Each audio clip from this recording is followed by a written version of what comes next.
তিন শর্তে লাইসেন্স ফিরে পেল আদ্দিন হাসপাতাল। শেখ হাসিনার দেশে ফেরার আলোচনা রাজনৈতিক কৌশল, মন্তব্য আন্দালিব রহমান পার্থর। ঝিনাইদহে মহাসড়কে ভ্রাম্যমাণ আদালতের অভিযান, ২০ যানবাহনকে জরিমানা, হাইড্রোলিক হর্ন জব্দ। ঝিকরগাছায় ফ্যামিলি কার্ড বাস্তবায়নে যোগ্যতার ভিত্তিতে জনবল নিয়োগের ওপর জোর। গাইবান্ধার উন্নয়ন ও সমস্যার সমাধানে আশ্বাস এমপি মমতাজ আলোর। হাওড় অঞ্চলের শিক্ষার মানোন্নয়নের নতুন পরিকল্পনা জানালেন ববি হাজ্জাজ। নতুন করে স্পোর্টস ফুটবলে চ্যাম্পিয়ন সিলেট ও রংপুর। দর্শক, আমাদের রাতের আয়োজনে আপনাদের সাথে আছি আমি স্বপ্না দেবনাথ। শুনছিলেন প্রধান শিরোনাম, এছাড়াও রয়েছে অন্যান্য বিভিন্ন গুরুত্বপূর্ণ খবর। বিস্তারিততে যাওয়ার আগে আপডেট খবর পেতে গ্রামের কাগজের ইউটিউব চ্যানেল সাবস্ক্রাইব এবং ফেসবুক পেজ ফলো করে রাখুন। রাজধানীর মগবাজারের আদ্দিন হাসপাতালের লাইসেন্স বাতিলের সিদ্ধান্ত প্রত্যাহার করেছে সরকার।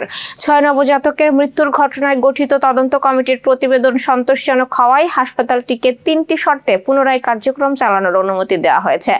সরকারের শর্ত অনুযায়ী হাসপাতালকে সংশ্লিষ্ট আইন ও লাইসেন্সের শর্ত মেনে চলতে হবে, দ্রুত প্রয়োজনীয় চিকিৎসক ও নার্স নিয়োগ দিতে হবে এবং ভবিষ্যতে কোনো শর্ত লঙ্ঘন হলে সরকারের নেওয়া আইনগত ব্যবস্থা মেনে নিতে হবে।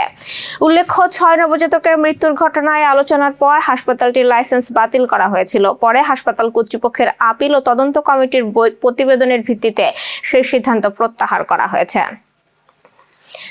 ক্ষমতাচ্যুত প্রধানমন্ত্রী শেখ হাসিনার দেশে ফেরার আলোচনা দল টিকিয়ে রাখার রাজনৈতিক কৌশল বলে মন্তব্য করেছেন বাংলাদেশ জাতীয় পার্টির চেয়ারম্যান ও সংসদ সদস্য ব্যারিস্টার আন্দালিব রহমান পার্থ।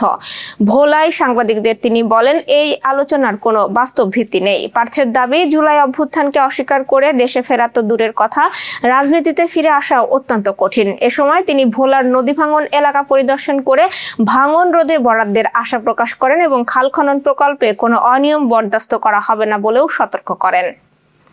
এবার যশোর সহ আঞ্চলিক সংবাদ।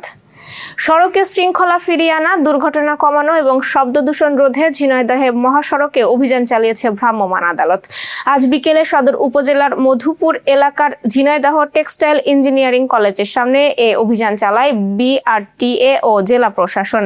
এতে নেতৃত্ব দেয় জেলা প্রশাসনের সহকারী কমিশনার ও নির্বাহী ম্যাজিস্ট্রেট আলামিন। উপস্থিত ছিলেন বিআরটিএ এর মোটরযান পরিদর্শক সোহাগ হোসেন, বেঞ্চ সহকারী হারুনা রশিদ সহ পুলিশ সদস্যরা। অভিযানে প্রয়োজনীয় কাগজপত্র না থাকা, ফিটনেসবিহীন যানবাহন পরিচালনা, বিকট শব্দের হাইড্রোলিক হর্ন ব্যবহারের অভিযোগে 20টি যানবাহনের বিরুদ্ধে মামলা দিয়ে ৮,০০০ টাকা অর্থদণ্ড করা হয় এবং একই সঙ্গে কয়েকটি হাইড্রোলিক হর্ন খুলে জব্দ করা হয়। যশোরে জাতীয় পার্টির সাবেক চেয়ারম্যান, সাবেক রাষ্ট্রপতি হুসাইন মোহাম্মদ এরশাদের ৭ম মৃত্যুবার্ষিকী উপলক্ষে আলোচনা সভা ও দোয়া অনুষ্ঠিত হয়েছে। আজ যশোর জয়তী সোসাইটি মিলনায়তনে অনুষ্ঠিত সভায় জেলা কমিটির যুগ্ম আহ্বায়ক নজরুল ইসলামের সভাপতিত্বে প্রধান অতিথির বক্তৃতা করেন পার্টির কেন্দ্রীয় ভাইস চেয়ারম্যান শরীফুল ইসলাম সরু চৌধুরী।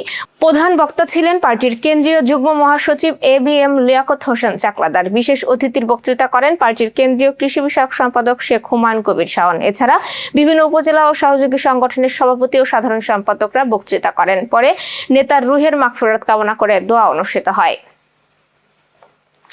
যশোরের ঝিকরগাছায় ফ্যামিলি কার্ড বাস্তবায়ন কমিটির অবহিতকরণ সভায় উপজেলা নির্বাহী কর্মকর্তা সাফাতারা সাইদ বলেছেন, ফ্যামিলি কার্ড কর্মসূচি বাস্তবায়ন সরকারের একটি যুগান্তকারী উদ্যোগ। প্রকৃত সুবিধাভোগীদের কার্ড নিশ্চিত করতে স্বচ্ছতা, জবাবদিহিতা এবং যোগ্যতার ভিত্তিতে জনবল নিয়োগের উপর গুরুত্ব আরোপ করেন তিনি। আজ উপজেলা নির্বাহী কর্মকর্তা সম্মেলন কক্ষে অনুষ্ঠিত সভায় ফ্যামিলি কার্ড বাস্তবায়নের সরকারি নির্দেশনা ও কর্মপরিকল্পনা তুলে ধরেন উপজেলা সমাজসেবা কর্মকর্তা তহিদুল ইসলাম।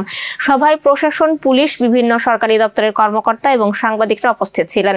সভায় জানানো হয়, ঝিকরগাছা পৌরসভা ও 11টি ইউনিয়নে 13 জন সুপারভাইজার ও 140 জন গণনাকারী নিয়োগ দেওয়া হবে। এ পর্যন্ত 901 জন আবেদন করেছেন। আগামী 29 জুলাই যাচাই বাছাই শেষে প্রাথমিক নিয়োগ চূড়ান্ত করা হবে। মাগুরার শালিখা উপজেলায় জেলা প্রশাসকের সঙ্গে সরকারি কর্মকর্তা, শিক্ষক, মুক্তিযোদ্ধা, জুলাই যোদ্ধা, সাংবাদিক, সুশীল সমাজের প্রতিনিধি ও বিভিন্ন শ্রেণী পেশার মানুষের অংশগ্রহণে মতবিনিময় সভা অনুষ্ঠিত হয়েছে। সভায় জেলা প্রশাসক মোতাকাব্বির আহমেদ উপজেলার শিক্ষা, স্বাস্থ্য, কৃষি, আইন শৃঙ্খলা এবং সরকারি সেবার মানোন্নয়ন নিয়ে দিক নির্দেশনা দেন। এ সময় স্থানীয় উন্নয়ন, অবকাঠামো, যোগাযোগ ব্যবস্থা ও জনস্বার্থ সংশ্লিষ্ট বিভিন্ন সমস্যা ও সম্ভাবনা নিয়ে খোলামেলা আলোচনা হয়। জেলা প্রশাসক সংশ্লিষ্ট কর্মকর্তাদের জনসেবায় আন্তরিকতা, স্বচ্ছতা ও জবাবদিহিতা নিশ্চিত করার নির্দেশ দেন। সভায় উপজেলা প্রশাসনের কর্মকর্তা, জনপ্রতিনিধি, রাজনৈতিক ব্যক্তিবর্গ, সাংবাদিক সহ বিভিন্ন শ্রেণী পেশার মানুষ উপস্থিত ছিলেন। গাইবান্ধা জেলা প্রশাসনের কর্মকর্তাদের সঙ্গে মতবিনিময় সভায় জেলার উন্নয়ন সম্ভাবনা ও বিভিন্ন গুরুত্বপূর্ণ সমস্যা নিয়ে আলোচনা হয়েছে। আজ জেলা প্রশাসকের সম্মেলন কক্ষে অনুষ্ঠিত সভায় সংরক্ষিত মহিলা আসনের সংসদ সদস্য মমতাজ আলো বলেন, জেলার সম্ভাবনাময় খাতের উন্নয়ন এবং দীর্ঘদিনের সমস্যাগুলো সমাধানে প্রয়োজনীয় উদ্যোগ নেওয়া হবে। সভায় জেলা প্রশাসক মোহাম্মদ মাসুদুর রহমান মোল্লা ভিডিও উপস্থাপনের মাধ্যমে জেলার উন্নয়ন সম্ভাবনা ও বিভিন্ন চ্যালেঞ্জ তুলে ধরেন। পরে সংসদ সদস্য এইসব বিষয়ে সংশ্লিষ্ট দপ্তরের সঙ্গে সমন্বয় করে সমাধানের আশ্বাস দেন। মতবিনিময় সভায় জেলা প্রশাসন, পুলিশ প্রশাসন, বিভিন্ন সরকারি দপ্তরের কর্মকর্তা এবং বিএনপির স্থানীয় নেতারা উপস্থিত ছিলেন। সভা শেষে আগামী 28 ও 29 জুলাই ফুলছড়ি, সাঘাটা, সুন্দরগঞ্জ, সদুল্লাপুর ও পলাশবাড়িতে বিভিন্ন কর্মসূচিতে অংশ নেওয়ার কথা রয়েছে সংসদ সদস্য মমতাজ আলোর। প্রাথমিক ও গণশিক্ষা প্রতিমন্ত্রী ববি হাজ্জাজ বলেছেন, হাওর ও দুর্গম এলাকায় শিক্ষক সংকট দূর এবং প্রাথমিক শিক্ষার মান উন্নয়নে সরকার নতুন পরিকল্পনা নিয়ে কাজ করছে।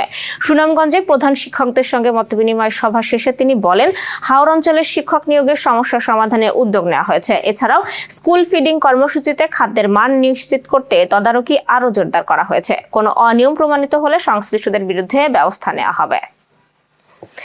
যশোরের নাগরিক অধিকার আন্দোলনের নবগঠিত নির্বাহী কমিটির বিএনপির ভাইস চেয়ারম্যান অধ্যাপক নার্গিস ইসলামের সঙ্গে সৌজন্য সাক্ষাৎ করেছে।